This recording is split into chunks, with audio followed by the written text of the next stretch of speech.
여러분들이 너무나 잘 알고 있는 아브라함의 이야기를 갖고 하나님의 인도하심을 깨닫는 어떻게 세 단계, 어떻게 보면 또 다른 말로 하면 신앙의 세 가지 유형에 대해서 살펴보려고 합니다.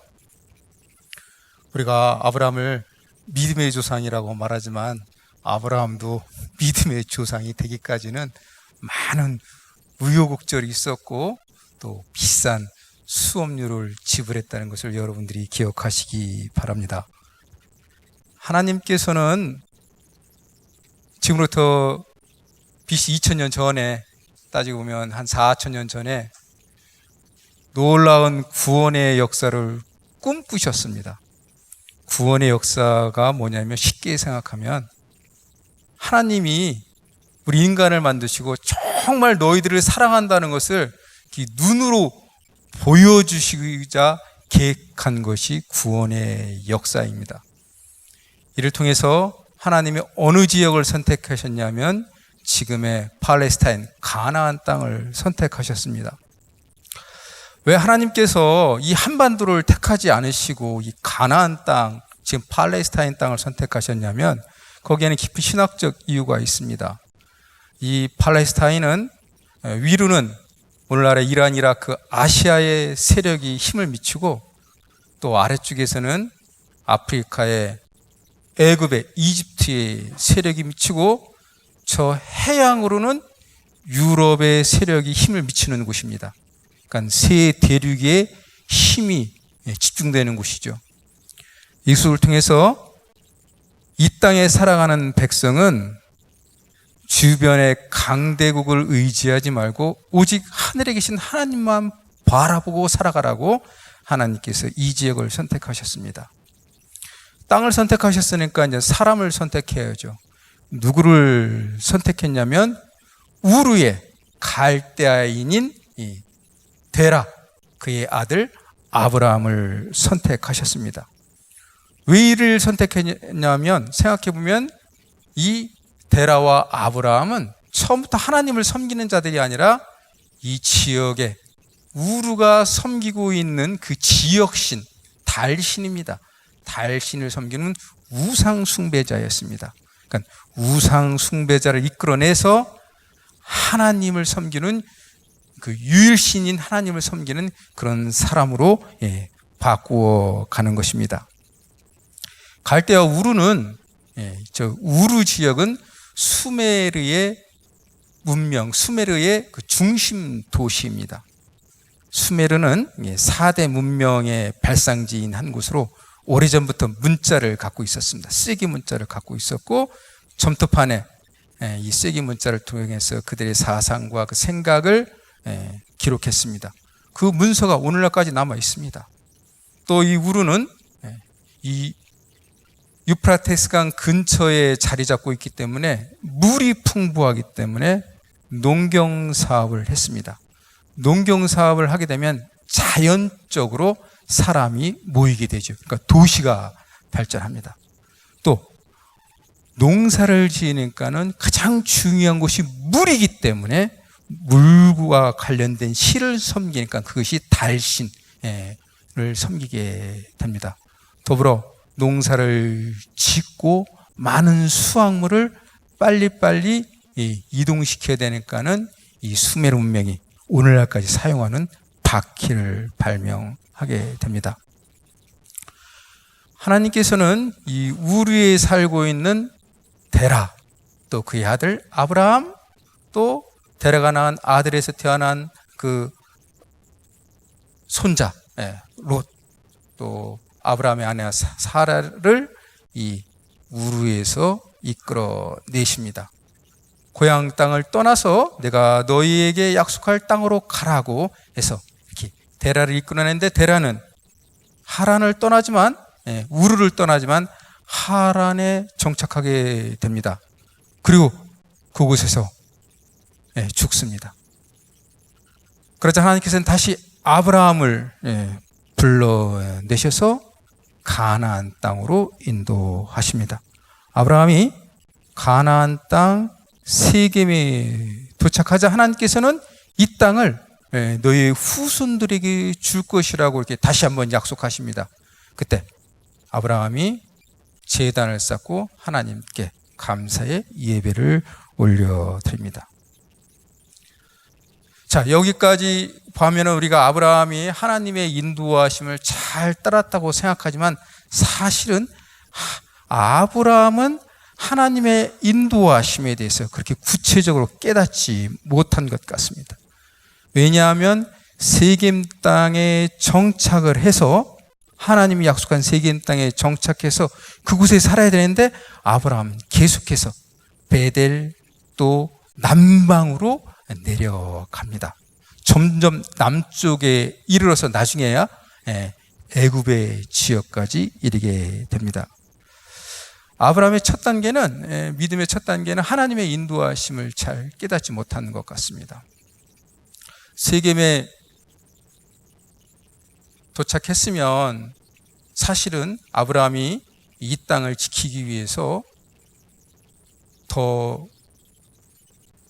노력을 하거든가 아니면 지금 원래 이 아브라함의 아버지 데라가 우르에 살았기 때문에 우르의 중심은 농경이었기 때문에 농경을 하고 하란에서 머물면서 농사를 지었기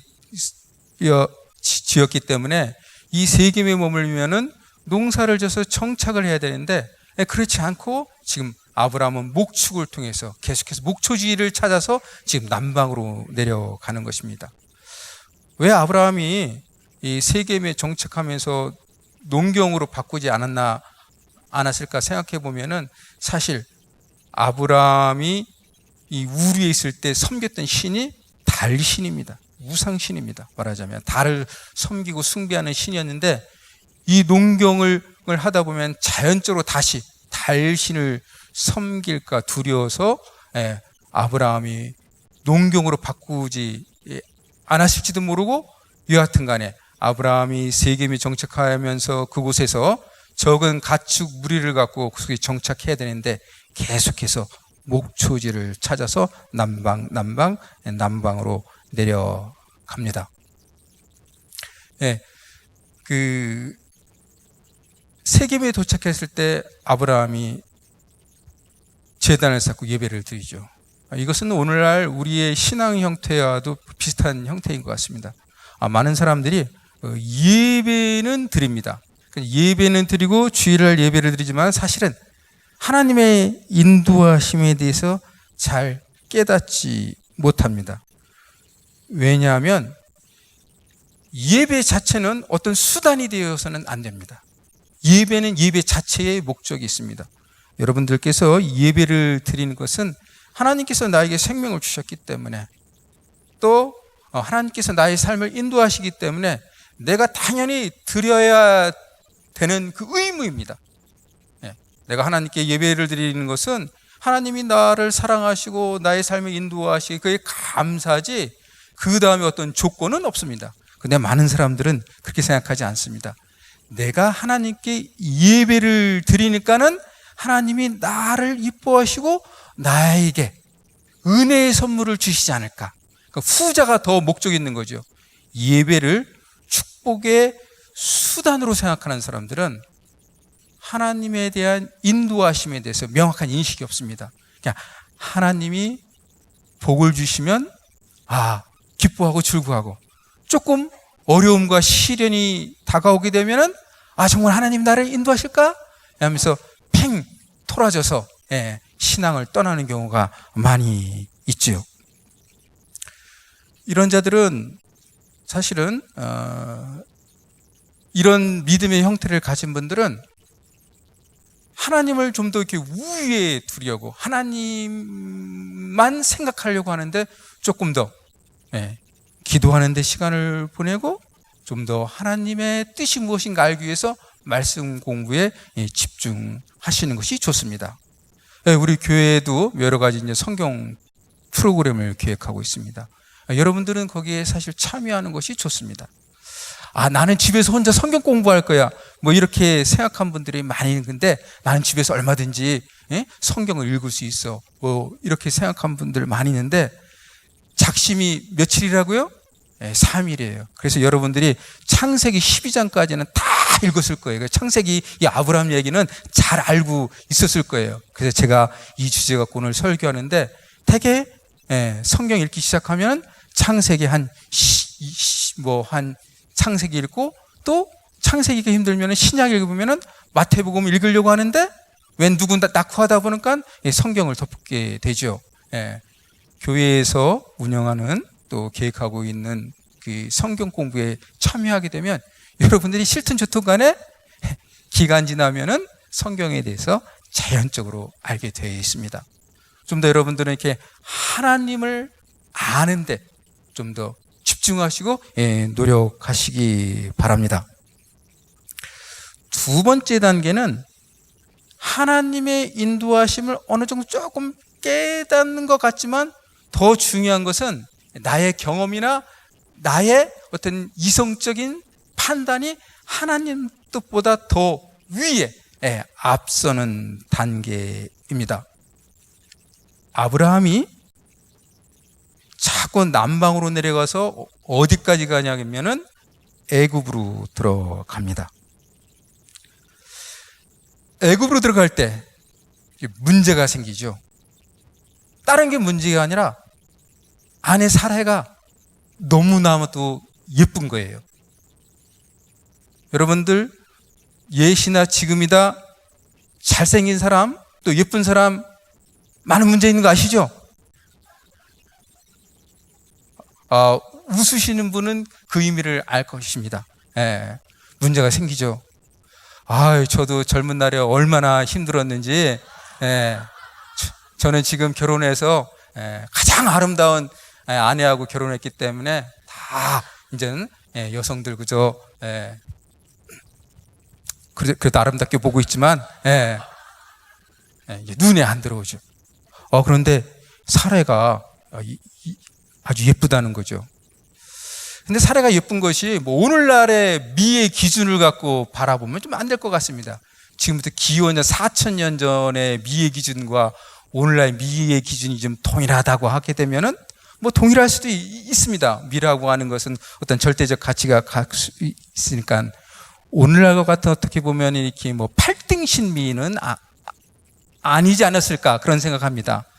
당시에는 그 다산이 이 중요한 가치고 또 여성의 그 어떤 보면은 노동력이 또 가치가 있기 때문에 아마 이게 사라는 이 건강 미인이 아니었을까 되게 또 아니면은 또 이 아브라함의 그 족속은 이 셈족이니까 애굽은 함족이고 그러니까 이방 사람을 보게 되면은 서양 사람을 보게 되면 우리가 아름답게 여기듯이 어떠한 그 이소테릭한 그런 미를 갖고 있어서 이 애굽 사람이 사례를 갖다가 아름답게 보지 않았나 뭐 이렇게 한번 생각해 볼 수가 있습니다.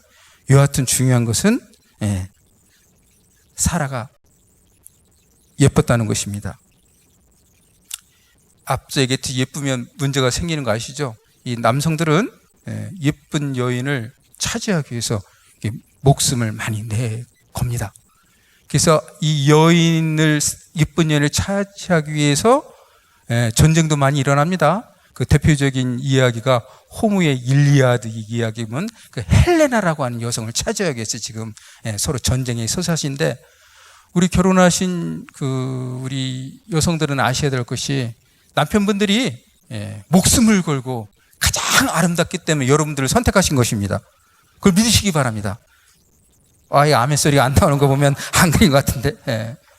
그래서 우리 남성들이 조금 잘못을 해도 그렇지 나를 최고의 미녀로 생각해서 나를 선택해 줬지 그렇게 생각하시고 우리 남성들이 조금 잘못한 거 있더라도 이렇게 넉넉하게 용서해 주시고 많이 많이 사랑을 베풀어 주시기 바랍니다. 사례가 얼마나 예뻤는지 이제 애굽 사람들의 입소문을 내는 거죠. 그러니까는 아브라함이 애굽 내려가기 전에 자기가 이 아내 때문에 위험을 처하게 되는 것을 알아요. 그렇게 어떻게 되니까는 아내 또로 남편이라고 부르지 말고 오라버니라고 부르죠. 실질적으로 아브라함과 이 사레 사이는 이복 여동생입니다. 사레가. 그래서 20장에 보면은 이 아브라함이 똑같은 일을 다시 반복해 아내를 속이는 거, 그랄 땅에서. 그때 실질적으로 얘기해줘요. 사레는 나의 이복 누이라고. 그래서 남편이라고 하는 것을 빼고 오라버니라고 부르면서 이 아브라함이 아주 얕은 잔꾀를 내게 되죠. 내려가게 되면 어려움에 처할 것을 알고 하나님께 기도하기보다는 자기의 경험을 앞세웁니다. 사라의 이쁜 소식이 애굽 왕 귀에까지 들어가게 되죠. 그러니까는 애굽 왕도 사라를 보니까 어떻게 해요? 아름다운 것은 다 아름답게 보이는 거예요. 그럼 뭐 어린애나 뭐 나이 드신 거나 다 똑같습니다. 동서고금을 통해서. 그러니까는 애굽 왕도 사례를 보고 와, 정말 아름다운 여인이구나 이렇게 생각한 거죠. 그래서 어떻게 합니까? 이 남편도 없죠. 있는 거는 오라비 있죠. 또 롯은 뭐라고 소개했을까? 성경에 안 났지만 아마 뭐 남동생이라고 소개시켰겠죠. 뭐 여하튼 간에 그러니까 애굽 왕이 거금의 지창금을 주고 사레와 결혼합니다. 이렇게 되니까는 하나님께서 처음에 꿈꾸었던 그 구원의 역사의 틀이 깨지잖아요. 하나님께서 아브라함에게 우르와 하란에서 불러내실 때 땅의 약속과 자손의 약속을 하셨는데 이게 아브라함에게 한 것뿐만 아니라 이게 사라하고 같이 약속한 거예요. 왜냐하면 그때 사실 아브라함이 결혼한 상태였기 때문에 자손을 준다는 것은 다른 여인을 통해서 준다는 것이 아니라 사라를 통해서 자손을 준다고 하는데, 이 사라가 애굽 왕하고 결혼하게 되면은 하나님의 구원의 역사가 뒤틀리니까 하나님께서 이 사건에 개입하십니다. 그래서 개입하셔서 애굽에 큰 재앙을 내리죠. 어떤 재앙이 내려졌는지 성경은 묘사하고 있지 않지만 아마도 모세가 출애굽할 때 애굽에 10가지 재앙을 내렸는데 그 중에 하나일 수도 있고, 또 창세기 20장에 보면은 그랄 땅에서 아브라함이 동일한 사건을 하실 때 그랄 왕의 그 태를 닫았다고 하니까는 애굽의 또 모든 여인들을 태를 닫을 수 있고, 그러니까 애굽에 큰 재앙이 내리게 됩니다. 그러니까는 애굽 왕은 국가에 큰 재앙이 있으니까 술사들을 불러놓고 야, 이 재앙이 어디서 왔냐? 술사들에게 묻자 술사들은 그렇게 얘기하는 거죠. 왕께서 맞이한 새로운 왕비를 통해서 이 지금 재앙이 내렸습니다 라고 얘기하니까 지금 애굽 왕은 자신이 금방 맞이한 왕비 사레 또한 고라비 아브라함을 불러서 이실을 짓고 하라고 말하는 거죠. 그러니까 결국은 이 사레는 남편이 없는 여인이 아니라 남편이 있는 여자임을 알게 되죠. 그런 가운데 애굽 왕이 아브라함을 애굽에서 떠나라고 돌려보냅니다. 사실 아브라함이 아내 사레더러 남편이라고 부르지 말고 오랍이라고 부르실 때는 사실 아브라함은 자신이 갖고 있는 남편의 명예를 다 잃은 거예요. 또 이 사건을 통해서 애굽 왕뿐만 아니라 애굽의 모든 사람들에게 야, 그 아브라함이라고 하는 그 애가 있는데 걔는 지 목숨을 연명하기 위해서 남편의 지위를 버리고 오라비로 행세했다고 해서 얼마나 창피를 당했겠어요. 세상 사람 모든 사람들에게 가족 또한 애굽의 전체의 손가락질을 당하는데 그 가운데에서도 가정을 회복시켜 주신 게 유일하게 하나님이세요. 이때 사실 아브라함은 하나님의 인도하심에 대해서 깨닫게 됩니다. 우리가 하나님의 인도하심을 깨닫기 위해서는 필요악인데 교만해 보는 거예요. 교만해도 대충 교만하면 안 돼요. 아주 교만해야 돼. 하나님, 제가 하나님보다 더 똑똑합니다. 성경에 나타난 하나님보다 제가 더 똑똑하니 하나님은 그저 저 뒤만 따라오세요. 제가 하나님의 길을 편히 인도하시겠습니다. 이렇게 교만한 마음을 가지면 하나님께서 그 교만한 마음을 신앙의 도구로 사용하죠. 어떻게 합니까? 그분을 낮추는 과정 속에서 정말 하나님이 살아계시는가 느끼게 되는 거죠. 바로 아브라함의 요 단계를 거치게 됩니다. 우리가 이렇게 교만할 때, 이렇게 나의 경험이나 이성이 하나님보다 더 우월하다고 생각할 때는 사실 이거 다 우리가 2단계 거치는데요, 교만한 거죠. 이럴 때는 십자가 아래 우리의 경험과 이성을 내려놓고, 교만함을 내려놓고 끊임없이 사실 기도해야 됩니다. 자, 세 번째 단계는 아브라함이 하나님의 인도하심을 깨닫는 단계입니다. 그래서 애굽에서 쫓겨나서 아브라함이 어디로 올라가냐면은 다시 브엘세바, 그 다음에 베델로 올라갑니다. 이때 올라갈 때는 아브라함이 많은 재산을 갖고 있었습니다. 애굽 왕이 보낼 때에 결혼 지참금으로 준 거 뺏지 않았습니다. 그냥 주어서 돌려보냈습니다. 많은 재산을 가졌는데 아브라함만 많은 재산을 가진 것이 아니라 조카 롯도 많은 재산을 갖게 됩니다. 그러니까 이들이 목축업을 하니까는 이 풀이 있는 그 초지를 찾아야 되니까는 양들이 너무 많다 보니까 서로 싸우게 되는 거죠. 그래서 아브라함의 목자 사이와 조카 롯 목자 사이에 다툼이 생기는 거죠. 이게 집안의 싸움이 생기는 것입니다. 오늘날에도 출가한 형제들이 싸우는 거의 대부분의 원인은 이 재산 문제 때문에 그렇습니다.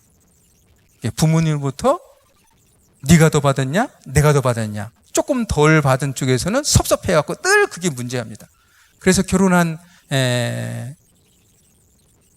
형제들이 이 명절 때 잘 모이지 않는 경우는 다 그렇게 생각하시면 됩니다. 우리 집안의 형제들은 이 유산 갖고 이게 지금 싸우고 있구나, 그렇게 생각하시기 바랍니다. 만약에 부모님으로부터 많은 유산을 받은 분은 형제의 우애가 더 소중하다면은 계산을 해서 동생보다 더 많이 받아 있으면 그거를 받은 것을 동생에게 주시기 바랍니다. 형제 관계를 회복하시기 바랍니다. 더불어 결혼 안 한 분들이 있으면은 미리미리 생각하시기 바랍니다. 나는 부모님으로부터 절대 유산을 받지 않을 거야. 그렇게 생각하시기 바랍니다. 그리고 여기 부모님들 계시면 지혜로우시기 바랍니다. 유산을 나눠주려면 똑같이 나눠주던가 아니면 하나님 나라에 다 사용해서 한 푼도 안 남겨주시는가. 그래야지 여러분들의 자손들이 여러분 주님 품 간 다음에 이 땅에서 행복하게 살아갈 수 있습니다. 이건 동서고금의 옛부터 그렇습니다. 제가 이런 건 너무나 비일비재하기 때문에 구태 설교 시간에 말하지 않아도 될 것 같습니다. 우리나라의 모 그룹에 정말 너무너무 많은 돈을 갖고 있는데도 유산 때문에 형제간에 최고의 변호사를 고용해서 서로 법정 다툼한 거 아시죠? 아브라함이 하나님의 인도하심을 깨닫지 못했으면은 아마도 자신의 가족에 있어서의 그 권위, 지위 갖고 롯에게 이렇게 말했을 것입니다. 내가 너의 삼촌 아니냐? 그리고 내가 이 집안에 내가 어른이니까 당연히 나의 가축이 더 많고 내 식솔이 더 많으니까 내가 더 좋은 목추지를 가질 테니까 나는 이쪽 요단 동편을 선택하니까 너는 저 서쪽을 선택하라. 목추지가 없는데. 그렇게 말했을 텐데 아브라함은 하나님께서 나의 삶에 개입하고 있는 것을 확실히 느꼈습니다. 그러니까 롯을 불러놓고 선택권을 롯에 넘깁니다. 네가 좌하면 나는 우할 것이고 네가 우하면 나는 좌할 것이다 라고 말합니다. 이때 롯이 요단 동편을 바라보니까는 물이 많고, 물이 많다는 것은 목추지가 많고, 물이 얼마나 귀합니까? 그러니까는 소돔 땅을 선택하게 되죠. 나중에 그 땅은 결국 제약된 타락의 도시로 변하고, 아브라함이 선택한 요단의 서편은 하나님께서 원래 약속하신 그 땅이긴, 그 땅은 비록 동편보다는 목초지가 없지만은, 빈약하지만은, 아브라함은 그 땅을 선택하게 됩니다. 많은 분들이 하나님이 나를 인도하신다는 것을 믿는다고 하면은 이렇게 생각하는 분이 많이 있어요. 나의 삶의 처지와 환경이 하나님께서 급변하게 바뀌어주셔서 좋은 곳으로 인도하신다고 그렇게 생각하는데, 사실 그렇지 않습니다. 아브라함이 이 베델에서 서편을 선택했을 때는 처음에 아브라함이 베델을 지났을 때처럼 그 똑같은 상황과 처지는 바뀌지 않은 거예요. 그런데 하나님을 인도하심을 믿는 사람들은 뭐냐면은 상황과 처지가 바뀌지 않더라도 감사하고 기쁘게 지내는 거예요. 환경이 바뀌는 것이 아니라 내가 세상을 바라보고 하나님을 바라보는 시각이 바뀌는 거죠. 주님께서는 올라가기 전에 제자들에게 말씀하셨습니다. 내가 세상 끝날까지 너희와 항상 함께 있겠다고 약속하셨습니다. 여러분들이 이것을 믿고 받아들이시기 바랍니다. 주님은 우리 삶과 항상 동행하십니다. 이걸 받아들이게 되면 내가 어떤 처지에 있든지 간에 기쁘고 감사의 생활을 할 수가 있습니다. 여러분들은 어떤 믿음의 단계에 있습니까? 어떤 신앙의 유형의 단계에 있습니까? 첫 번째, 하나님의 인도하심을 깨닫지 못한 단계에 있습니까? 그럴 때는 더 기도와 말씀에 집중하시고, 또 여러분들이 하나님을 인도하신다고 생각하십니까? 그럴 때는 십자가 앞에 여러분들의 그 이성과 경험을 내려놓으시기 바랍니다. 또한 세 번째로, 하나님의 인도하심을 믿고 깨달으면 그 믿음을 계속해서 유지하고자 여러분이 기쁘고 즐겁게 매일매일 믿음의 여정에 힘차게 행진하시기 바랍니다. 우리 광교 꿈의교회 모든 성도들은 이 세 번째 단계에 있는 줄 믿습니다.